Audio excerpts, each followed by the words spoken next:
ഇറാനുമായുള്ള യുദ്ധം അവസാനിപ്പിച്ചുവെന്ന് പറഞ്ഞ ട്രംപ് വായടയ്ക്കുന്നതിന് മുൻപേ തന്നെ ഇസ്രായേലിനെതിരെ അതിശക്തമായി തിരിച്ചടിച്ചിരിക്കുകയാണ് ഇറാൻ. ഇറാനെ സൈനികമായും ആഭ്യന്തരമായും ഇല്ലാതാക്കിയെന്നായിരുന്നു ട്രംപിന്റെ വാദം. ഇറാന് ഒരു ഉയർത്തെഴുന്നേൽപ്പ് സാധ്യമല്ലെന്ന് വീരവാദം മുഴക്കി മിനിറ്റുകൾക്കകം ഇറാന്റെ മിസൈലുകൾ ഇസ്രായേലിന്റെ ആകാശത്ത് പ്രത്യക്ഷപ്പെട്ടു. ഇറാനെ ശിലായുഗത്തിലേക്ക് മടക്കി അയക്കുമെന്ന ട്രംപിന്റെ അമിത ആത്മവിശ്വാസത്തിനാണ് ഇറാൻ ഇപ്പോൾ തിരിച്ചടി നൽകിയിരിക്കുന്നത്.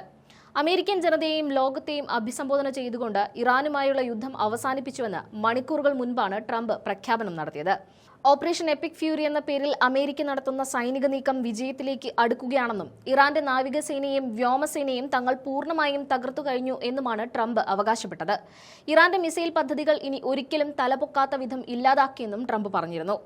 ഇറാന്റെ ആണവ കേന്ദ്രങ്ങളിൽ B-2 ബോംബറുകൾ ഉപയോഗിച്ച് നടത്തിയ ആക്രമണം ആ പ്രദേശത്തെ റേഡിയോ ആക്റ്റീവ് അവശിഷ്ടങ്ങൾ കൊണ്ട് മാസങ്ങളോളം വാസയോഗ്യമല്ലാതാക്കി മാറ്റുമെന്നും ട്രംപ് പ്രഖ്യാപിച്ചിരുന്നു. എന്നാൽ ട്രംപിന്റെ ഈ വിജയപ്രഖ്യാപനം വെറും പാഴ്വാക്കുകളാണെന്ന് തെളിയിക്കാൻ ഇറാന് അധിക സമയം വേണ്ടി വന്നില്ല.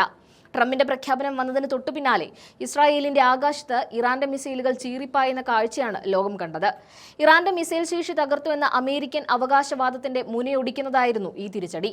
ഇറാന്റെ മിസൈൽ ശേഷി തകർത്തുവെന്ന അമേരിക്കയുടെ വാദത്തെ വെല്ലുവിളിച്ചുകൊണ്ട് നൂറുകണക്കിന് മിസൈലുകളാണ് ഇസ്രായേലിന് നേരെ വിക്ഷേപിക്കപ്പെട്ടത്. ഇസ്രായേലിലെ പ്രധാന നഗരങ്ങളായ ടെൽ അവീവ്, ഹൈഫ എന്നിവിടങ്ങളിൽ അപായ സൈറണുകൾ മുഴങ്ങി. ഇസ്രായേലിന്റെ വിഖ്യാതമായ വ്യോമപ്രതിരോധ സംവിധാനങ്ങളെ മറികടന്ന് ഹൈഫ തുറമുഖം ഉൾപ്പെടെയുള്ള 9ഓളം തന്ത്രപ്രധാന കേന്ദ്രങ്ങളിൽ ഇറാന്റെ മിസൈലുകൾ പതിച്ചു എന്നുള്ള വിവരങ്ങളും പുറത്തുവന്നിട്ടുണ്ട്. ഇറാന്റെ പ്രത്യാക്രമണം ഇസ്രായേലിൽ മാത്രം ഒതുങ്ങാതെ അയൽരാജ്യമായ ബഹ്റൈനിലേക്കും വ്യാപിച്ചിട്ടുണ്ട്. മിസൈൽ ഭീഷണിയെ തുടർന്ന് രാജ്യത്തും അപായ സൈറണുകൾ മുഴങ്ങിത്തുടങ്ങി. ജനങ്ങളോട് ബങ്കറുകളിലേക്ക് മാറാനും ആരും പുറത്തിറങ്ങരുതെന്നും കർശന നിർദ്ദേശം നൽകിയിരിക്കുകയാണ്. ഇസ്രായേലിലെ ജനങ്ങൾ ഇപ്പോൾ ജീവിക്കുന്നത് ഭൂഗർഭ അറകളിലാണ്. അമേരിക്കയുടെ ഭാഗത്ത് നിന്ന് ഈ യുദ്ധത്തിൽ ഇതിനോടകം തന്നെ 13 സൈനികർക്ക് ജീവൻ നഷ്ടമായ റിപ്പോർട്ടുകളടക്കം പുറത്തു വന്നിട്ടുണ്ട്. സ്വന്തം സൈനികരുടെ ജീവൻ പണയപ്പെടുത്തിയാണെങ്കിലും മറ്റ് രാജ്യങ്ങളിലേക്ക് കടന്നു കയറുക, അധിനിവേശം സ്ഥാപിക്കുക, യുദ്ധവെറിയോടെ പെരുമാറുക എന്നതാണ് ട്രംപിന്റെ ലക്ഷ്യമെന്നും പലരും കുറ്റപ്പെടുത്തുന്നുണ്ട്. ഇറാന്റെ തിരിച്ചടിയിൽ വിറളി പൂണ്ട ട്രംപ് ഇപ്പോൾ ഇറാനെതിരെ കൂടുതൽ ക്രൂരമായ ഭീഷണികളുമായി രംഗത്തെത്തിയിട്ടുണ്ട്. അടുത്ത 2 ആഴ്ചയ്ക്കുള്ളിൽ ഇറാനെ ശിലായുഗത്തിലേക്ക് മടക്കി അയക്കുമെന്നാണ് ട്രംപ് പറയുന്നത്. ഇറാന്റെ എല്ലാ വൈദ്യുത നിലയങ്ങളും ഒരേ സമയം തകർക്കുമെന്നും രാജ്യം മുഴുവൻ ഇരുട്ടിലാക്കുമെന്നും ട്രംപ് ഭീഷണി മുഴക്കിയിട്ടുണ്ട്. ഇറാന്റെ ഏക വരുമാന മാർഗമായ എണ്ണപ്പാടങ്ങൾ ലക്ഷ്യമിടുമെന്നും ട്രംപ് പറഞ്ഞു.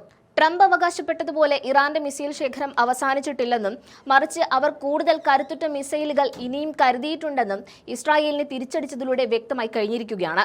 ഇസ്രായേലിൽ മാത്രം ഒതുങ്ങുന്നതല്ല ഇറാന്റെ ഈ പ്രതിരോധമെന്നും മേഖലയിലെ തങ്ങളുടെ താൽപര്യങ്ങൾ സംരക്ഷിക്കാൻ ഇറാൻ ഏതറ്റം വരെയും പോകുമെന്നും വിലയിരുത്തപ്പെടുന്നുണ്ട്.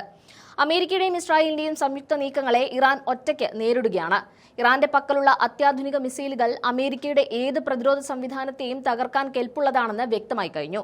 ട്രംപ് പറയുന്നത് പോലെ ഇറാൻ ദുർബലരല്ല, മറിച്ച് അവർ കൂടുതൽ കരുത്താർജിച്ച് തിരിച്ചടിക്കാൻ തയ്യാറെടുക്കുകയാണ് എന്നാണ് ഇപ്പോൾ ഉണ്ടായ ആക്രമണത്തിലൂടെ മനസ്സിലാക്കാൻ സാധിക്കുന്നത്. വരും ദിവസങ്ങളിൽ അമേരിക്കയും ഇസ്രായേലും ചേർന്ന് കൂടുതൽ ആക്രമണങ്ങൾ നടത്താൻ സാധ്യതയുണ്ട്. എന്നാൽ അതിനെയെല്ലാം പ്രതിരോധിക്കാനുള്ള ചങ്കൂറ്റം ഇറാൻ കാണിക്കുമെന്ന കാര്യത്തിൽ സംശയമില്ല. ഒരു വശത്ത് ഇറാൻ തോറ്റുമടങ്ങിയെന്ന് ട്രംപ് വിജയഭേരി മുഴക്കുമ്പോൾ മറുവശത്ത് ഇസ്രായേലിനെതിരെ പ്രതിരോധം തീർക്കുകയാണ് ഇറാൻ. ഒന്നുകിൽ ഇസ്രായേലിനെ ഒറ്റപ്പെടുത്തി യുദ്ധത്തിൽ നിന്നും പിന്തിരിയാനുള്ള അടവായിരിക്കും ട്രംപ് ഉണ്ടാക്കിയെടുക്കുന്നത്. സർവ്വരാജ്യങ്ങളെയും കൺട്രോൾ ചെയ്യാനുള്ള പവർ തനിക്കുണ്ടെന്ന് ലോകത്തെ ബോധിപ്പിക്കാനുള്ള ശ്രമത്തിന്റെ ഭാഗവുമാവാം ഈ പ്രഖ്യാപനമെന്നും വിലയിരുത്തപ്പെടുന്നുണ്ട്.